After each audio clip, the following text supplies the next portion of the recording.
আপনাদের সবাইকে আমার মিনি ব্লগে স্বাগত জানাই। আজকে গিয়েছিলাম আমি আমার ফ্রেন্ডের ছেলের বার্থডে পার্টিতে। তো যাওয়ার আগে বার্থডে বয়ের জন্য কিছু গিফট কিনে নিই। কিনে নেওয়ার পর সেখানে পেমেন্ট করে মেয়েকে নিয়ে চলে যাই আমাদের ডেস্টিনেশনের দিকে। তো ফাইনালি আমরা বেরিয়ে পৌঁছে গেছি ডেস্টিনেশনে। আর এই যে ওইটা আমার বান্ধবী, যার ছেলের বার্থডে, আর এই যে আমাদের বার্থডে বয় সোনা বাবা।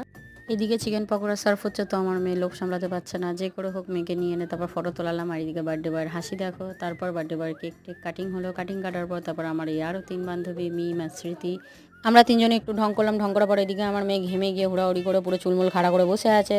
আর এদিকে আমার বান্ধবী একটা খুব ভয়ঙ্কর কৃপি হাসি দেয়। তারপরে এসির মধ্যে বসে বসে আমরা খেয়েছি, তো কোনো সমস্যা হয়নি। ঘি, ভাত, ডাল, পাঁপড় ভাজা, মাছ, চিকেন, চাটনি, পাঁপড়, রসগোল্লা, পায়েস, আইসক্রিম, খাওয়া দাওয়া সত্যিই খুব অতুলনীয় ছিল। তারপর আমরা ওখানে খেয়ে দিয়ে সবাইকে বাই বললে তারপর আমরা বাড়ির দিকে রওনা দিই। এদিকে আমার মেয়ে বদমাশি করতে করতে বাড়ির দিকে ফেরায়। তো আজকের জন্য এতটাই। ভিডিওটি ভালো লাগলে সাবস্ক্রাইব, লাইক, কমেন্ট, শেয়ার অবশ্যই করবেন।